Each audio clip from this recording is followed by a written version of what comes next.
Pai enviará em meu nome, vos ensinará todas as coisas e vos fará lembrar de tudo quanto vos tenho dito. E ainda João 16, e versículo 14, ele me glorificará, porque há de receber do que é meu e vô-lo há de anunciar. Amém?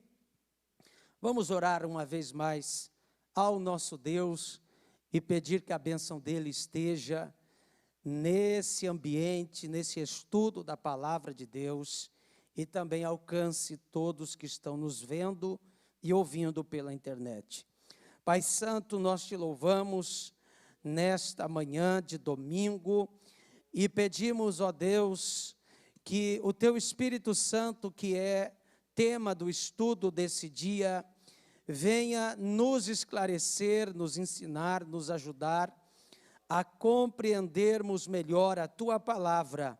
Pai Santo, nos ajuda, nos abençoa, assim te suplicamos, em o sagrado nome do Senhor Jesus. Amém e amém. Podeis vos assentar. Glória a Deus. É um prazer estar com vocês nesta manhã de domingo para mais um estudo da palavra de Deus. Como disse anteriormente, abrindo aqui o primeiro trimestre de 2021 e por assim dizer o ano, né? Porque é a primeira escola dominical deste ano. E a introdução aqui da nossa revista, ela diz: o tema do presente trimestre é o pentecostalismo no seu aspecto bíblico, teológico e prático. Os pentecostais são conhecidos por suas relações e experiências com a manifestação do Espírito de Deus, mas sua característica básica é o batismo no Espírito Santo, com seus dons e manifestações, como a glossolalia, que é o falar em línguas, as profecias, as curas e outras operações de maravilhas. A primeira lição mostra uma visão geral sobre a pessoa do Espírito Santo e o que a Bíblia ensina sobre ele. Muito bem, aqui já nessa introdução há uma palavra que nos rotula, que é pentecostais, ou o movimento pentecostal, pentecostalismo. Os irmãos são sabedores, claro, mas é preciso às vezes esclarecer, porque sempre há entre nós, talvez alguém que ainda é novo na fé, alguém que está se convertendo, e ainda talvez não esteja muito bem esclarecido, instruído, o que é ser pentecostal. Bom, no dia de Pentecostes, lá em Atos, capítulo de número 2, há o registro de que o Espírito Santo desceu sobre os discípulos que no cenáculo estavam, e aqueles discípulos, eles foram cheios do Espírito Santo de maneira que falavam em outras línguas, porque, obviamente, eles foram batizados com o Espírito Santo. E, por suposto, por ocasião disso, ocorreu que o Espírito Santo, quando ele enche uma pessoa, quando ele batiza uma pessoa, quando esta pessoa é imersa no poder do Espírito Santo, pode ocorrer já imediatamente os dons espirituais serem manifestos. Agora, a principal evidência de que uma pessoa é batizada com o Espírito Santo é o fato dela falar em outras línguas, ou línguas estranhas, obviamente, porque o português nós conhecemos, mas uma pessoa que é batizada com o Espírito Santo, a primeira prova de que ela foi batizada com o Espírito Santo é que ela passa a falar num idioma desconhecido. Ela fala outras línguas, isto é, a evidência externa de que ela foi batizada no Espírito Santo. E com fogo, que é a mesma coisa. É preciso salientar que um dia alguém me perguntou: pastor Diogo, eu já fui batizado com o Espírito Santo, quando é que eu serei batizado com fogo? E eu disse: nunca. Porque o batismo com o Espírito Santo e com fogo é para diferenciar do batismo das águas. Porque os discípulos conheciam o batismo em águas. João, o Batista, porque Batista não era o sobrenome dele, Batista era o ofício dele. João, o batizador, que em hebraico se chama Yohanan Hamatbil, ou seja, Yohanan era o nome, ele era o batizador. Então, o batismo de João era um batismo, como nós sabemos, em águas, e atrás de mim tem um tanque, aqui atrás desse pano branco que está atrás de mim, tem um tanque batismal. E uma pessoa, quando aceita Jesus, uma das primeiras evidências de que ela realmente está confessando, se entregando para Jesus, é aceitar o batismo em águas. E a palavra baptismo do grego significa imersão. Imersão. Ou seja, o corpo da pessoa tem que ficar totalmente imerso. Imerso nas águas.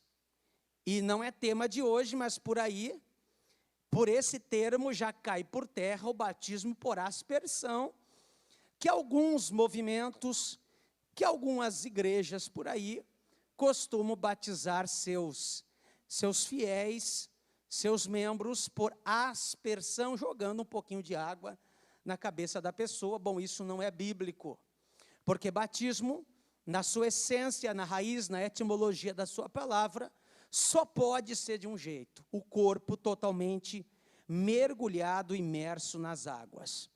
Mas se estamos falando sobre batismo com o Espírito Santo e com fogo, por que eu estou falando de batismo em águas? Para a gente entender o batismo com o Espírito Santo. O batismo com o Espírito Santo, por sua vez, é quando o crente em Cristo, ele é imerso no poder e na pessoa do Espírito Santo. E isso acontece por uma experiência diferente da de águas. Porque no batismo em águas, por um motivo óbvio, o elemento é a água. Mas no batismo com o Espírito Santo, o elemento é o fogo. O fogo que nos purifica. Então, o Espírito Santo, quando vem sobre o crente, ele traz uma experiência sobrenatural que, no termo teológico, técnico, é chamado de glossolalia, quer dizer, o falar em outras línguas. É preciso salientar aqui nessa introdução e tirar algumas dúvidas que eu tenho escutado nesses anos que sirvo a Deus. Algumas pessoas já me perguntaram: pastor Diogo, eu preciso ser batizado com o Espírito Santo para ir para o céu, para ser salvo? E a resposta é não. Não. Não é uma exigência do Evangelho que a pessoa precise falar em outras línguas para ela ser salva. Não. Para ser salva, ela precisa crer no Senhor Jesus, ter fé no Senhor Jesus, e isto basta para a salvação. Não foi uma exigência do Evangelho que eu precise falar em outras línguas para ir para o céu, não. Vejamos que o ladrão que estava ao lado de Jesus na cruz, que segundo a tradição era Dimas, ele não falou em línguas, não deu tempo, né? Ele não deu, e mesmo assim Jesus disse para ele: hoje estarás comigo no paraíso.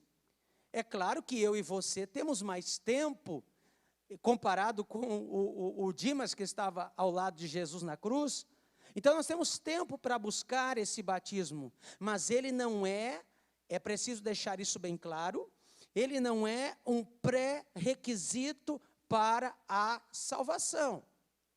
Eu conheço muita gente que viveu 30, 40 anos na igreja, nunca foi batizado com o Espírito Santo, mas era uma pessoa de uma vida moral, de uma vida regrada, de um testemunho muito lindo de fé. Então, vamos deixar isso bem claro, que em momento nenhum a Bíblia exige que uma pessoa tenha que ser batizada com o Espírito Santo para morar no céu. Não.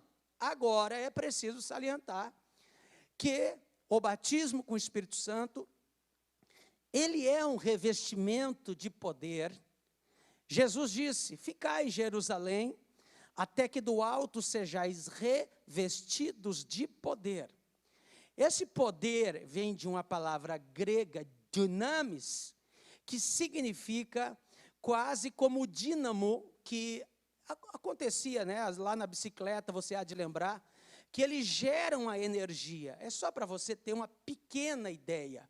Então, o Espírito Santo na vida de um crente, ele é um plus, ele é um poder, como o nome já diz, ele é um algo a mais, que dá ação para o crente evangelizar, dá mais autoridade, dá mais poder para o crente, para lidar com os problemas do mundo espiritual. Porque na área do evangelismo, na área do mundo espiritual, existem forças espirituais negativas. Os demônios, por exemplo. E quando o crente é batizado com o Espírito Santo, ele recebe esse reforço. E eu lembrei aqui lá do interior, onde eu fui criado, que quando havia os tratores, né? Tratores começaram a aumentar um pouco a tecnologia nos tratores. Eu lembro que uma determinada marca de trator lançou o sistema Dual Power, que quando o trator estava atolando, ele ia quase atolar, tu apertava naquele botãozinho e redobrava a força do motor, e o pneu tripidava, o pneu ganhava uma força a mais, o motor, e isso fazia com que o trator conseguia sair do atoleiro. É uma pequena comparação para você entender que se nós não precisássemos desse poder, Jesus não daria. Então, se ele deu, é porque a gente precisa. A gente necessita, faz bem. Dá para viver uma vida cristã sem o batismo com o Espírito Santo? Claro que dá. Eu já falei aqui que não é um pré-requisito para a salvação. Mas se você puder se esforçar, buscar, se interessar, pedir a Deus por esse poder, com certeza a sua vida espiritual, ela vai ganhar um outro nível, ela vai ganhar um outro formato, e será muito mais gostoso adorar a Deus, muito legal, porque no momento que você às vezes está glorificando, exaltando a Deus, quando vê você está falando em línguas estranhas, e isso traz um regozijo para a alma, isso traz, eu sempre digo que isso é terapêutico, porque você pode estar com a luta que tiver, mas quando você está naquele momento de oração, e de repente as línguas estranhas brotam na tua boca, porque o Espírito Santo ele é interessado em orar contigo, visto que Paulo diz aos Romanos que ele intercede por nós, com gemidos inexprimíveis. Então, quando aquele momento de orar em línguas está acontecendo lá na tua oração, é tão terapêutico, é um refrigério para a alma, que você levanta da oração, você se agiganta. Então isso auxilia muito, e eu recomendo que cada crente busque o batismo com o Espírito Santo. Alguns anos atrás, parece que a gente relaxou um pouco nesta cobrança. Mas, alguns anos atrás, quando alguém se convertia e vinha para uma igreja pentecostal como a nossa, já havia uma pressão, digamos assim, né? não era uma pressão tão forte, mas os crentes mais antigos, eles encostavam no crente novo, no cristão novo convertido, e dizia: olha, estou orando por você, vou orar contigo, vou jejuar por você, e começa a pedir agora para Jesus te batizar com o Espírito Santo.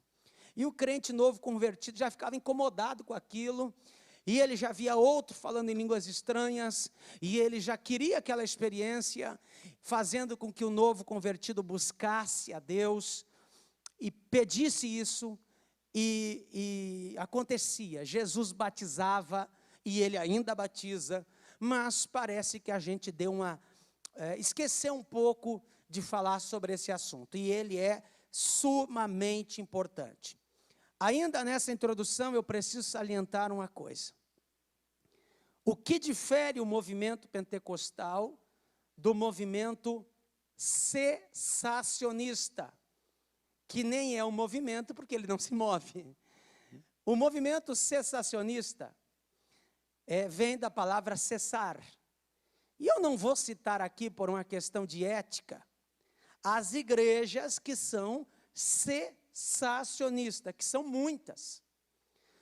As igrejas cessacionistas são aquelas que acreditam que os dons do Espírito Santo, dentre eles, o falar em línguas, foi algo que cessou, por isso o nome cessacionista. Cessou, e ele não acontece mais. Essas igrejas dizem isso. Eles dizem que cessou, então isso foi algo que era lá para o tempo da igreja primitiva, foi algo que está ali em Atos dos Apóstolos, e quando você abre a Bíblia e mostra os versículos para esses fiéis dessas igrejas, eles dizem: está na Bíblia, mas isso aí é para aquele tempo, não mais para nós. Hoje Jesus não batiza, dizem eles, com o Espírito Santo. Hoje não tem mais falar em línguas, dizem eles. Está na Bíblia, mas isso cessou. Não existe para nós, só existiu para eles. Essas igrejas são as chamadas cessacionistas. E olha, elas representam aí 60%, ou se não 70% do meio evangélico, tá? Quais são as igrejas? Porque elas são muitas. Talvez aqui a minha estatística não esteja bem correta, mas pelo que a gente percebe, o tamanho de ministérios que já não crê mais nisso é muito. O movimento pentecostal, por sua vez, são aquelas igrejas que acreditam, como nós acreditamos, por isso que nós somos chamados de pentecostais, que tudo que está na Bíblia, quando a Bíblia diz que Jesus batiza, a gente crê que ele batiza mesmo. Se a Bíblia diz que os crentes, ao ser batizados, falam em línguas estranhas, a gente crê, a gente busca, e isso acontece no nosso meio. Então, os pentecostais, ao contrário dos cessacionistas, dizem: não, esse agir do Espírito Santo, ele não foi interrompido, ele continua a agir no nosso meio. Glória a Deus, e isso me dá uma certa satisfação, porque eu poderia estar num lado contrário. Eu e você poderíamos estar numa igreja que olha para a Bíblia e diz: está na Bíblia, mas isso não acontece. Mas graças a Deus, nós estamos congregando num ambiente aonde tudo que está na Bíblia nós acreditamos que Jesus ainda pode fazer no nosso meio. Oh, glória a Deus, Jesus não ficou fraco, Jesus não mudou, ele não é um Deus que promete, mas já não cumpre mais, não existe isso. O que está na palavra dele se cumpre na tua vida. O problema nunca está em Deus, o problema nunca está na Bíblia, o problema é nosso, que muitas vezes não cremos, não buscamos, não pagamos o preço, e aí, às vezes não acontece, e a gente acaba até duvidando do que Deus ainda é capaz de fazer.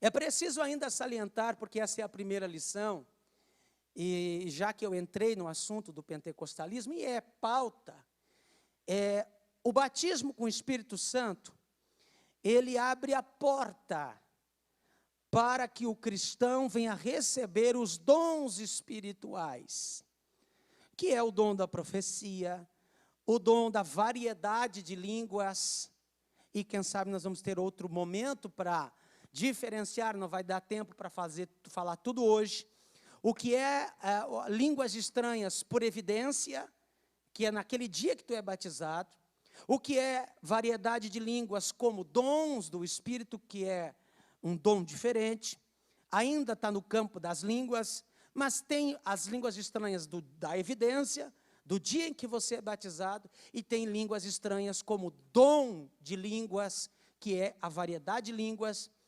Aí tem a interpretação de línguas, tem o dom de operação de milagres, operação de maravilhas, o dom da fé, o dom da cura, a palavra da sabedoria, a palavra do conhecimento. São dons do Espírito Santo, porque quando ele entra, ou quando ele te enche da sua presença, através do batismo com o Espírito Santo, ele praticamente não vem sozinho.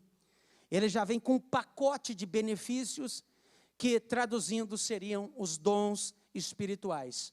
Cabe ao crente batizado com o Espírito Santo, que já fala em línguas, continuar orando, continuar buscando, para que ele receba os dons espirituais, que isso faz toda a diferença na tua vida. E quando se soma, fulano tem um dom, ciclano tem outro. Já imaginou quando a gente congrega? O que lindo seria você receber uma oração, Jesus curar através de um irmão, outro receber uma visão, uma revelação. É muito lindo os dons espirituais. E eu acredito que nós, pentecostais, precisamos continuar buscando e se dedicando nesse assunto. Pastor Diogo, como eu faço para ser batizado com o Espírito Santo? Bom, você precisa orar, pedir, focar nisso. Orar pedindo a Deus para que Ele faça isso na tua vida. Outra coisa, outro assunto que muito me perguntaram, Pastor Diogo, eu não falo em línguas, será que eu tenho o Espírito Santo? É claro que tem. É claro que você tem o Espírito. Porque se você não tivesse o Espírito Santo, você não estaria aqui me ouvindo. Porque foi o Espírito Santo que te convenceu do pecado. Então o Espírito Santo é o grande evangelista. Foi o Espírito Santo que te botou ou te pôs aí nesse banco sentado. Ou aí na internet você está me vendo e ouvindo. O Espírito Santo quem te convenceu. Então você tem o Espírito. O Espírito Santo habita em você. Agora, acontece que existe o batismo e existe a plenitude do Espírito na vida de uma pessoa. Eu tenho aqui um copo com água e eu posso ter água nesse copo, mas eu posso ter 30% do copo de água. Eu posso ter 50%, metade dele.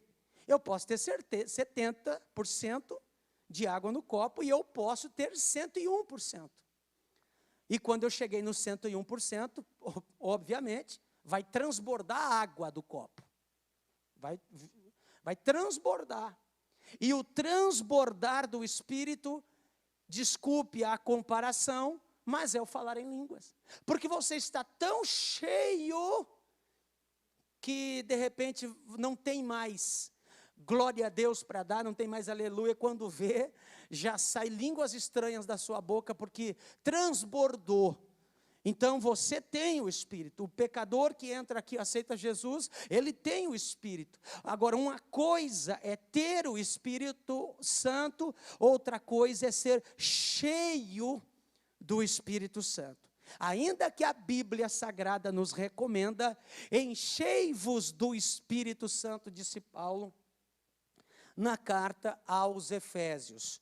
Bom, nessa introdução, já deu para a gente ver o que é movimento cessacionista, o que é pentecostalismo, o dever de buscarmos o batismo com o Espírito Santo. Já foi aqui esclarecido, salientado, que o batismo com o Espírito Santo não é um pré-requisito para a salvação, mas sim a fé em Cristo, mas ele é uma experiência subsequente à salvação. Olha que coisa impressionante. Então, se eu sou salvo em Cristo, Se eu e você somos salvos, então isso já é algo resolvido. Você já creu em Jesus, você já se batizou, você lê a Bíblia, você é um cristão autêntico. Agora tem um movimento, aliás, uma experiência subsequente a isso. Eu preciso buscar esse poder para a minha vida, porque está à disposição. Está à disposição.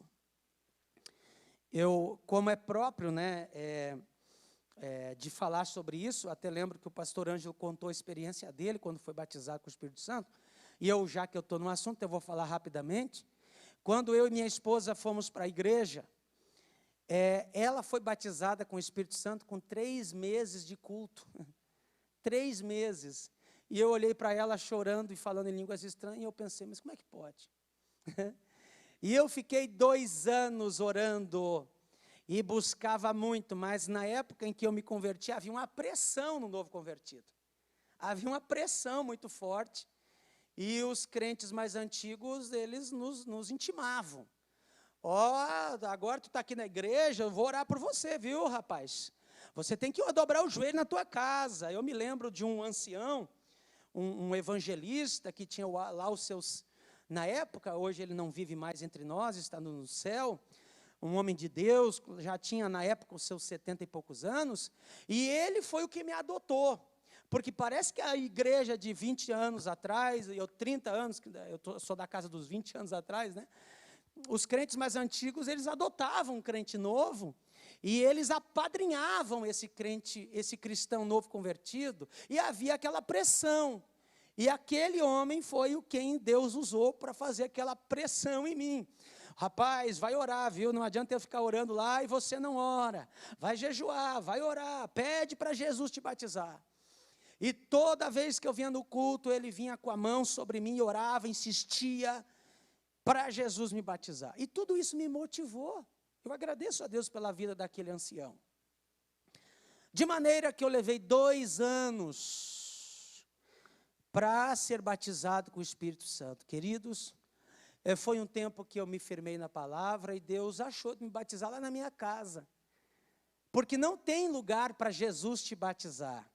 Ele te batiza, você pode acordar falando em línguas estranhas. Você pode fazer uma oração para a refeição e quando vê Jesus te batizou. Para você ter uma ideia, aquele irmão estava fazendo uma caminhada, porque o médico recomendou que ele caminhasse. E ele já era 11 e tanta da noite de um verão, ele estava passeando com o cachorrinho dele, fazendo uma caminhada, chegou na minha casa todo suado, e como a gente morava num prédio, ele era meu vizinho, ele bateu na minha porta e disse, Diogo, desculpe o horário, desculpe, eu estou até um pouco suado, mas eu senti de Deus vir aqui. Ele era muito querido, muito educado, isso é uma outra pessoa que eu falo, não é o mesmo senhor que eu contava antes. E aí, eu disse, não, entra aí, vem aqui, vamos conversar. E ele conversou até por volta da meia-noite comigo, ficou ali uns 20 e poucos minutos. E na hora dele sair, eu tinha um hábito, e eu conservo até hoje, então eu continuo tendo, que a pessoa que vai na minha casa, ela faz uma oração antes dela sair. E eu disse para ele, ora por mim, ora por minha casa. E ele foi fazer uma oração, e quando ele foi orar, Jesus me batizou com o Espírito Santo. E a oração dele foi, Jesus, abençoa a casa do teu filho. Abençoa ele, quer dizer, essa oração normal que a gente faz.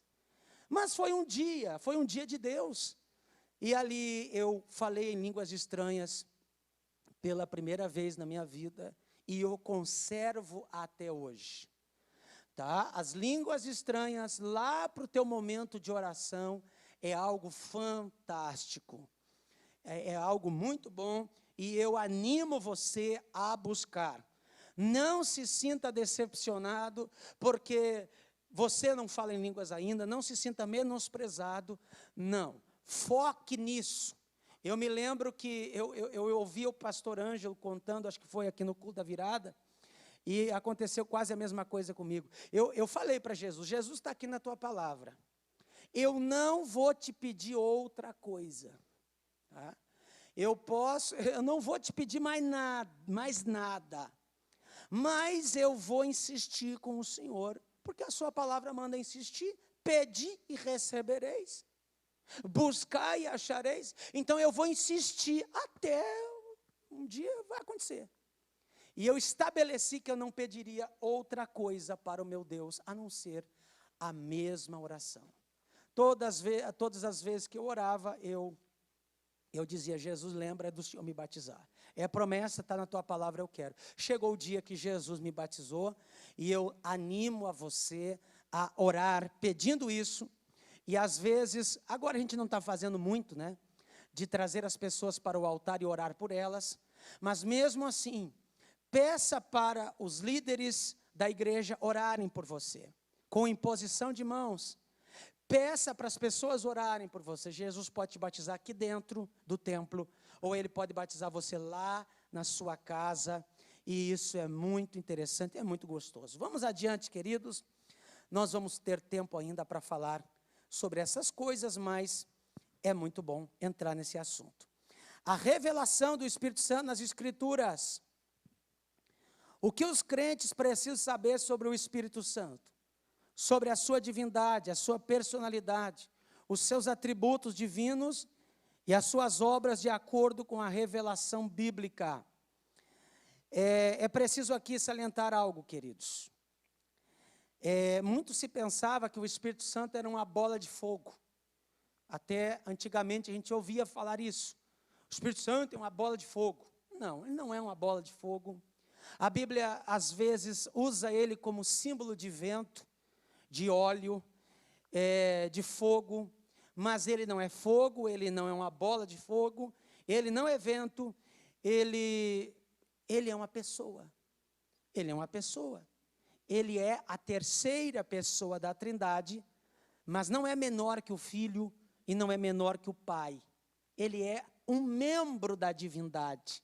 Ele é alguém, é uma pessoa, que ele pensa, que tem intelecto, que tem emoções, como já lemos aqui. Não entristeçais o Espírito Santo de Deus.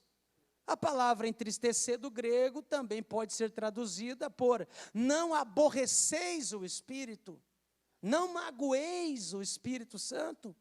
Ele é uma pessoa que se magoa, se entristece. E quando ele se entristece? Quando a gente comete faz atos, a gente, por pensamentos, por atitudes, a gente age contrariamente à palavra de Deus. E o Espírito Santo, ele é educadíssimo, e ele vai se retirando da nossa vida silenciosamente quando a gente começa a fazer coisa errada. O Espírito Santo acaba não compactuando com nossas atitudes contrárias à palavra de Deus. Mas os antônimos na Bíblia são válidos.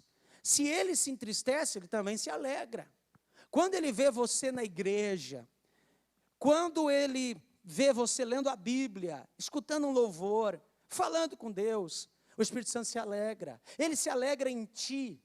E é por isso que às vezes você está dentro do carro, o semáforo está fechado, ou às vezes numa rodovia, você está escutando um louvor, você começa a falar com Deus, e de repente escorre uma lágrima, de repente você começa a glorificar, e de repente está falando em línguas, e você se alegra, porque o Espírito se alegra dentro em nós. Glória a Deus. Divindade, a deidade absoluta do Espírito Santo, é revelada nas Escrituras. Essa é a crença da igreja ao longo dos séculos. Essa verdade está clara na fórmula batismal. Quando o Espírito Santo aparece como Deus, igual ao Pai e ao Filho. Olha aqui, pessoal. Olha que coisa. Batizando em nome do Pai, do Filho e do Espírito Santo. Não somente na forma trinitária, pois a Bíblia revela com clareza a divindade do Espírito, e mais, não sabeis vós que sois o templo de Deus, e que o Espírito de Deus habita em vós? O Espírito Santo é chamado de Deus, pois o apóstolo usa alternadamente os nomes Deus e Espírito Santo. Isso porque o cristão é templo de Deus.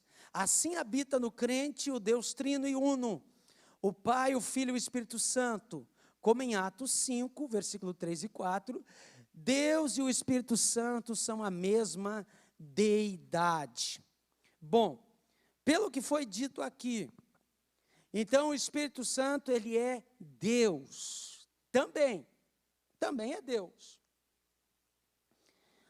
A Trindade é uma doutrina bíblica, embora a palavra Trindade você não achará nas Escrituras. Assim como o nome Bíblia não está nas Escrituras. A Trindade é um nome, é um rótulo que se deu a uma doutrina que é bíblica. As três pessoas da deidade, da divindade. Então, é uma doutrina que está em toda a Bíblia, inclusive no Antigo Testamento. Você vê resquícios e demonstrações que eu, talvez, na sequência, devo falar para você sobre a Trindade. Agora, eu quero aqui salientar que a Bíblia diz que ele habita em vós. Ele habita. Existe 3 palavras gregas, habitar. Uma delas, endemeu, habitar entre o povo. A segunda, katoikeu, habitar, residir. Por exemplo, você habita lá na tua casa. Agora, a palavra que foi utilizada por Paulo é naos, que ela era usado para algo que estava no lugar santo, no templo em Jerusalém. Agora veja bem, então quando a Bíblia diz que o Espírito Santo habita em vós, de 3 palavras gregas é utilizado que ele habita no sentido de ser um lugar santo. Então não dá para dizer que o meu corpo ele é casa. Não, ele é um templo mesmo. Por isso que a Bíblia diz que não sabeis vós que sois o templo. Qual é a diferença do templo? Porque eu não chamo a minha casa de templo. Eu até posso chamar o templo de casa. Olha, e você está na casa de Deus. Não tem nenhum problema. Agora, eu não posso chamar a minha casa de templo. Ela é uma casa. Deus é adorado lá? É. Na sua? É. Mas, geralmente, a gente chama de casa.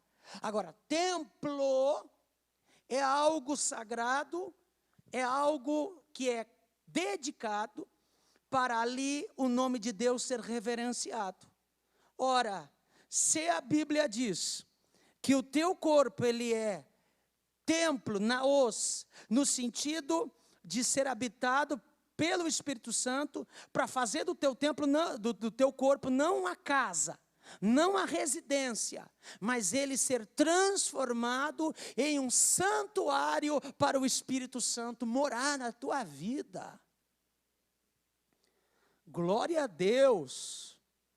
Para aí, vamos resolver uma questão aqui, que tem sido debates entre muitos crentes. Olhe bem, no Antigo Testamento, o Espírito Santo não habitava no corpo das pessoas. Ele visitava. E veio sobre Eliseu a mão do Senhor. E veio sobre Sansão o Espírito de Deus. E o Espírito de Deus revestiu a Eude, a Otiniel, e a Sansão, e a Gideão. Mas ele não habitava, ele vinha, fazia o que tinha para fazer e deixava de estar ali na vida daquela pessoa, tá? Então ele capacitava ela, mas ele não habitava. Mas em Joel capítulo 2, versículo 28, Deus prometeu: há de ser que nos últimos dias derramarei meu Espírito sobre toda a carne. Glória a Deus. Ao dizer isso, Deus estava dizendo: o Espírito Santo não será algo somente de profetas, ou de alguns juízes, como ocorria no passado. Agora o Espírito de Deus, ele mora no teu corpo. E é errado o crente dizer: eu fui na igreja e o Espírito me visitou. Com perdão da expressão. Mas esse assunto de Espírito visitar acontece em outros arraiais que não são evangélicos. nas religiões espíritas, e eu não vou aqui entrar no mérito do assunto, acontece da entidade que está lá visitar a pessoa, tá? Mas não aqui dentro. O Espírito Santo, ele não te visita, ele habita em você. Ele mora no teu corpo. E a gente usa uma expressão, vamos orar para encerrar o culto. Tá, tudo bem. Encerrou a reunião. Mas na verdade, aquele que cultua a Deus dentro de você, ele não está preso aqui nas quatro paredes do templo. Quando você vai para casa, o Espírito Santo vai contigo. Por uma questão óbvia. Deus disse, ele não habita em templos feitos por mão de homens. Com isso eu não vou desvalorizar isso aqui. Esse templo aqui que nós temos. Ele foi feito para o ensino da palavra, para o louvor, para o aprendizado. Agora, dizer que Deus está preso aqui dentro seria um erro teológico gravíssimo. Não, Deus está no teu corpo, o Espírito Santo. Aonde você for, Ele vai contigo. A diferença é que quando você está lá no teu trabalho, você às vezes está preocupado, está estressado, você está cheio de problema, e você não teve aquele tempo de se consagrar, de pensar, de elevar o teu pensamento ao alto.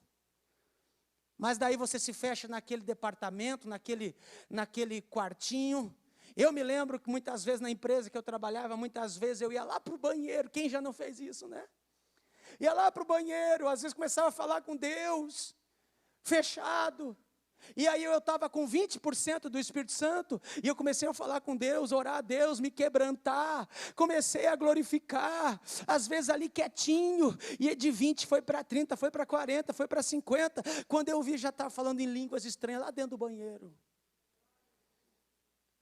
O Espírito Santo me visitou na igreja. Não, não te visitou, você entrou com 30% ali na porta. Desculpe a minha comparação, mas é mais ou menos assim. E aí vem os louvor, vem o quebrantamento, você começa a glorificar, vem a pregação, vem a oração, e você está transbordando do Espírito Santo. Glória a Deus, Ele habita, Ele está. Então por isso que o corpo do crente, o crente tem que viver em santificação. Porque eu não posso dizer que sou cristão, mas quem olhar para mim vai pensar que eu sou um marginal, um bandido que está ali louco para matar um. Porque a minha aparência, o meu aspecto é de um terrorista. Não. Se o Espírito Santo é santo, por sua vez, ele gosta de habitar num corpo santo. E outro problema que ocorreu no meio evangélico, porque Deus é Espírito, então Ele não está interessado no meu corpo. E olha, ocorreu muitas doutrinas aí nos tempos antigos, os ascetas, a licenciosidade. Havia grupos que pensavam, por exemplo, já que Deus é Espírito, então eu posso viver num monastério, eu posso me enclausular numa rocha, numa caverna, eu posso viver uma vida monástica, porque Deus não está interessado no meu corpo. Não, não é isso. E outros, por sua vez, não, eu vou viver bebendo, me prostituindo, porque Deus, Ele está interessado na minha alma. O corpo para Ele não presta, a carne é má. Isso é doutrina gnóstica. Não, o meu corpo ele não é mau, o teu corpo não é mau. Ele foi criado à imagem e semelhança de Deus, ele é bom. Ele é santuário de Deus e eu devo cuidar dele. Eu devo tentar preservar o meu corpo, porque ele é templo do Espírito Santo. Cuide do teu corpo, cuide da tua saúde, se for possível. Tá? Porque o teu corpo, ele faz parte da adoração a Deus, ele não é ruim, não é bom. Pastor, mas a Bíblia diz que a carne é má. Aí tem crente que confunde corpo com carne. O teu corpo tem carne? Tem. Mas a natureza carnal de que a Bíblia fala, ela é uma natureza pecaminosa dentro de nós. Tá? Que Paulo diz aos romanos que o bem que eu quero eu não faço, mas o mal que eu não quero, esse eu faço, miserável homem que eu sou. Então, a culpa não é do teu braço, do teu rosto, não, é uma natureza pecaminosa, que tendencia para o pecado, mas a culpa não é do corpo, o corpo ele é bom. O que você tem que fazer é crucificar essa natureza carnal, para que o homem espiritual se sobressaia na tua vida, que este é Cristo em nós, esperança da glória, vai dizer o apóstolo Paulo. Vamos adiante da nossa aula, o assunto, ele é muito interessante. No tópico 2, ali eu até já havia dito, o Espírito Santo tem personalidade. Eu não vou fazer aqui toda a leitura, porque eu até já salientei aqui algumas das personalidades do Espírito Santo. Recapitulando, ele tem emoções, então ele é uma pessoa. Ele se entristece, ele decide, lembra lá de Atos capítulo 13? Apartai-me a Barnabé e a Paulo para a obra que eu os tenho chamado. O Espírito Santo decide. A Bíblia diz em Atos 16, que o Espírito Santo não permitiu que o apóstolo Paulo fosse a Bitínia. Olha, como o Espírito Santo, ele quer dirigir a nossa vida. Ele quer te guiar. Em um momento, Paulo queria fazer missões em Betínia. Qual é o problema? Nenhum, porque Jesus disse, ide e pregai. Só que o Espírito Santo sabia que lá em Betínia não ia render, ou não é que não ia render, motivos pelos quais só o Espírito Santo sabe. Ele induziu Paulo a ir para Macedônia, com a visão do varão macedônio que ele deu para Paulo. E Paulo passou a Macedônia, hoje Europa, os europeus se converteram, e por intermédio dos europeus, chegou o evangelho no Brasil, e aqui estamos nós. Porque um dia o apóstolo Paulo, ele obedeceu à voz do Espírito Santo. Então ele é uma pessoa. Atributos divinos, subtópico 3. Ele é onipotente, ele é onipresente, ele é onisciente. Então, o Espírito Santo é todo poderoso, ele sabe tudo, ele pode tudo. Então, os mesmos atributos do Pai e do Filho, você vê também na pessoa do Espírito Santo. O Espírito Santo e Jesus Cristo, tópico 2. Já estudamos diversas vezes sobre a Santíssima Trindade, e o Senhor Jesus e o Espírito Santo são um só Deus, juntamente com o Pai, visto que a Trindade é a união de três pessoas distintas, iguais em glória, poder e majestade. Bom, assunto Trindade, nós já havíamos abordado um pouco antes. Bom, para começar, nós não temos nada na terra que dê para comparar com as pessoas da Trindade, da divindade. É por isso que é tão difícil até para o crente entender a Trindade. Agora vejamos, alguns exemplos que nos auxiliam, porque não são três deuses, é um Deus.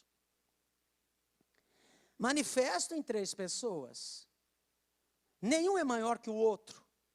Agora você vê um honrando o outro. Você vai ver Jesus glorificando o Pai. Você vai ver que Jesus dizendo, o Pai o glorificará. Você vai ver que Jesus falando acerca do Espírito Santo, ele me glorificará.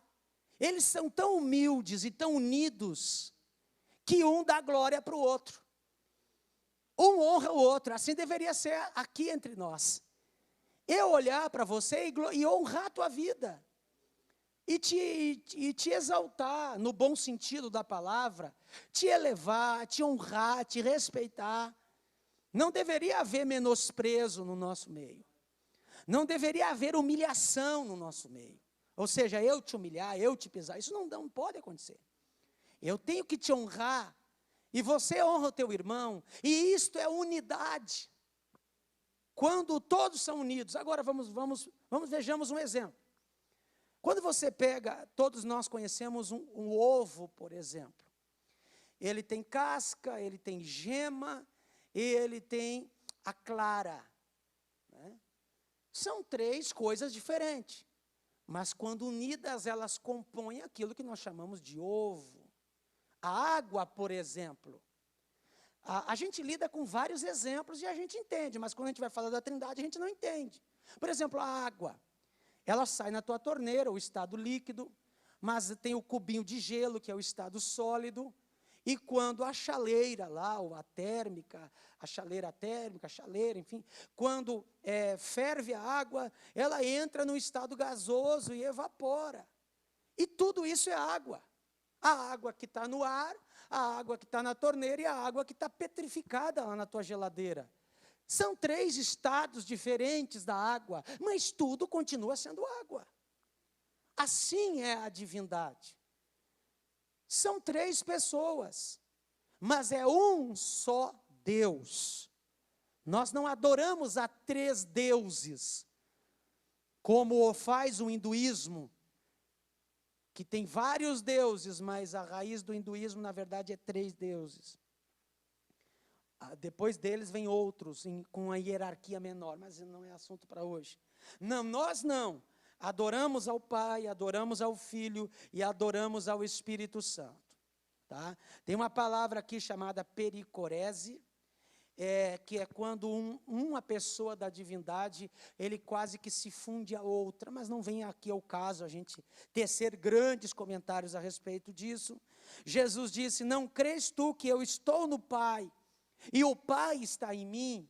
Quem vê a mim, vê o Pai. Claro que também Jesus está usando uma expressão figurativa, porque Jesus, ele é a imagem do Deus invisível. Então eu quero conhecer o Pai, nós vamos conhecer o Pai. Mas quem vê Jesus, vê o Pai, porque ele não é diferente do Pai. Glória a Deus. Outra coisa, o Espírito Santo que está na tua vida, ele não é diferente de Jesus, ele não é diferente do Pai. Porque quando Jesus disse, eu não vos deixarei órfãos, mas eu voltarei para vós. Quando é que Jesus voltou para nós? Ele voltou para nós já em Atos capítulo 2, quando o Espírito Santo habita em nós. Claro que Jesus ainda voltará escatologicamente, fisicamente em glória, claro que ele vai voltar. Mas o que ele está dizendo, que o Espírito Santo habitando na minha e na tua vida, você não está desamparado? Parece que quando veio a internet, o sinal de Wi-Fi, a gente parece que começou a entender um pouco essa questão espiritual, ou não é? Ou não é? Se chega num ambiente, me dá a senha do Wi-Fi, por gentileza, que é tudo virtual, está tudo no ar. A mesma coisa é a relação com o Espírito Santo. O sinal da internet aqui é um, mas todos vocês têm acesso. O Espírito Santo é um, mas ele habita no meu e habita no teu corpo, e isso faz com que todos tenham acesso à presença de Jesus, à presença do Pai na sua vida. Ele me glorificará. Subtópico 2 ali. Muitos questionam a adoração ao Espírito Santo. O argumento é baseado na interpretação da palavra de Jesus. Ele me glorificará porque há de receber o que é meu. Percebamos mais adiante. O Espírito Santo é Deus, logo pode ser adorado. Do contrário, seria um Deus de segunda categoria. E isso não existe na fé cristã. Por exemplo, não é hábito nosso dizer glória ao Espírito Santo. A gente não tem esse hábito. Por mais que alguém o dissesse, o Espírito Santo ia pegar essa glória e mandar para Jesus. E Jesus ia pegar essa glória e mandar para o Pai. Porque eles dividem toda a adoração. Aliás, quando você adora, você só adora porque o Espírito Santo está na tua vida. Ele que promove esta esta glorificação. Mas quando isto sobe ao céu, Jesus está à direita do Pai intercedendo. Mas ele não pega essa glória, ele já passa para o Pai. Quando você e eu adoramos, existe um mover na Trindade. Na verdade, a nossa adoração, ela mexe com o céu. Ela movimenta o céu. Glória a Deus. Glória a Deus. Muito bem. O Espírito Santo, o efeito prático da pericorese, ou seja, todos são glorificados, as pessoas da Trindade, elas se fundem, elas têm uma íntima comunhão. Vamos adiante, subtópico 4, o Espírito Santo é consubstancial com o Filho, ou seja, ele é da mesma substância. Quando Jesus disse, eu vos mandarei outro Consolador, existem duas palavras gregas para outro. Uma é heteros, a outra é allos. Héteros, né, é outro, mas de uma natureza diferente. E essa palavra hétero, nós trouxemos também ela para o português. Hétero, eu sou outro, mas de uma natureza diferente da tua. Sou outro, hétero. Agora, allos, por exemplo, allos é outro, mas da mesma natureza. Da mesma natureza. Então, quando a Bíblia fala, vos enviarei outro, está allos. Ou seja, ele é outro, mas ele não é héteros. Ele não é uma coisa diferente do que eu sou. Não, ele é allos. Ele é outro, mas ele é da mesma substância que eu. Ele é igual a mim. Ele é semelhante a mim. Glória a Deus. E o Espírito Santo habita em você, que coisa grande. Parece que a gente esqueceu disso. Aí o crente, às vezes, o crente não, né? Que o crente não mente, né? O crente não faz coisa errada. Mas quando quando alguém faz alguma coisa errada, acha que, o pastor não está vendo, eu não estou na igreja, agora lá fora eu posso fazer o que eu quero. E esqueceu que o Espírito Santo está dentro dele. Então, para onde me esconderei do teu Espírito, disse o salmista. Se eu vou lá para o fundo do mar, lá tu estás. Quer dizer, não tem lugar para se esconder de Deus. Então vigia, porque eu também quero vigiar. Eu saio do templo hoje, mas o Espírito Santo continua ali comigo. E as atitudes que eu tomar poderão afastá-lo de mim, ou fazer com que ele tenha mais de mim, ou eu mais dele, melhor dizendo. Por esse motivo que o crente, o culto dele deveria ser o dia inteiro. Por exemplo, às vezes você vê pessoas entrando na igreja muito mal, e você vê pessoas entrando na igreja já cultuando a Deus. Ele já cultua dentro do carro, já cultua lá quando está fazendo o almoço, ele já tem uma relação com Deus durante o dia. Ele se envolve com Deus durante o dia. Quando ele chega no culto, começou os hinos, ele já está dando glória a Deus. Ele já está envolvido com a pessoa do Espírito Santo. Vamos adiante. O Espírito Santo age no mundo e no ser humano. No mundo ele age, sim, convencendo. Mas mesmo assim, às vezes o Espírito Santo não consegue, porque Deus respeita a arbitrariedade das pessoas, e nem todos querem Deus. As pessoas têm livre-arbítrio, tá? Então, por isso que o Espírito Santo ele não tem tanto sucesso assim com as pessoas do mundo, porque a pessoa continua tendo livre-arbítrio e muitos não querem as coisas de Deus, mas ele age. No plano divino da salvação, agiu com Israel, agiu com os juízes, com os profetas. Na vida humana, ele desceu em Pentecostes, quer dizer, nos dias atuais, ele continua agindo na vida dos crentes em Cristo Jesus. A vontade de Deus é que você seja cheio do Espírito. Não vos embriagueis com vinho, onde há devassidão e contenda, mas enchei-vos do Espírito Santo. Primeiro, a palavra enchei-vos está no plural. Não é o pastor, o pregador que tem que ser cheio do Espírito Santo. Não, é todos da congregação de Deus devem ser cheios do Espírito Santo. Não é coisa do ministério, não. Enchei-vos está na forma imperativa, é uma ordem de Deus. Ele nos ordenou a sermos cheios do Espírito Santo. E a gente quase falha ao não ser cheio do Espírito Santo, porque Ele ordenou. Ele deu uma ordem e nós não estamos cumprindo. Então enchei-vos do Espírito Santo. Deus te quer e Deus me quer cheio do Espírito Santo, porque cheio do Espírito Santo nós evangelizamos mais, nós oramos mais, nós nos aproximamos mais de Deus. Cheios do Espírito Santo, nós não teríamos todos os problemas emocionais que temos. Eu não vou dizer que não teríamos problema, teríamos também, mas teríamos menos e saberíamos lidar com eles, porque a nossa mente estaria cheia do Espírito Santo.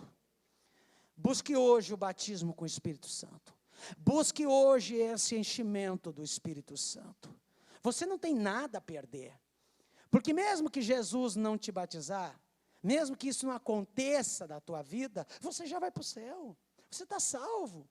Calma, não é um pré-requisito para a salvação. Mas você pode dobrar o teu joelho, ou você pode dentro do carro, ou você pode em casa, dizer: Jesus, está na Bíblia e eu quero, Jesus. Eu quero que o Senhor me batize e me enche do teu Espírito Santo. Insista com Deus. Eu acredito que até o final desse trimestre, dessa revista, Jesus vai te batizar com o Espírito Santo e com fogo, e você vai falar noutras línguas, e você vai ver como isso é bom para a tua vida, como isso é poder na vida espiritual, como isso edifica o crente. Amém, amados? Nosso horário chegou, estejamos em pé, por gentileza. Eu quero estar orando por tua vida neste momento, e no próximo domingo nós vamos seguir estudando sobre o Espírito Santo, e o tema será a atuação do Espírito Santo no plano da redenção. E a lição de número 3 será o batismo com o Espírito Santo, que eu já dei aqui uma pincelada no assunto, quem sabe lá vai dar para explicar melhor esse assunto. Vamos orar ao nosso Deus. Pai Santo, em nome de Jesus, o teu amado Filho, chegamos em tua presença na manhã desse domingo, ó Deus, e que a tua presença, que este Espírito Santo que o Senhor nos deu, ele continue conosco, e nós queremos, Pai, ser cheios do teu Espírito Santo. Batiza o meu irmão, batiza a minha irmã, enche ele, Senhor, do teu Espírito, que ele tenha a experiência de falar em outras línguas. Oh Pai Santo, reveste o meu irmão, a minha irmã, enche ele dos dons espirituais. Pai Santo, que a tua graça, que a tua boa mão esteja com a tua igreja. Oh meu Deus, não nos deixa cair na mornidão, não nos deixa virar profissionais, técnicos, frios, mas nos enche desse calor, desta presença, dessa graça. Pai, em o nome de Jesus Cristo, enche o teu povo da tua presença. Nós queremos receber. Meu irmão, minha irmã quer receber, Senhor. Enche ele desse poder lá na casa dele, aqui no templo. Pai, faz esta obra, nós te suplicamos e oramos, em o nome santo de Jesus. Amém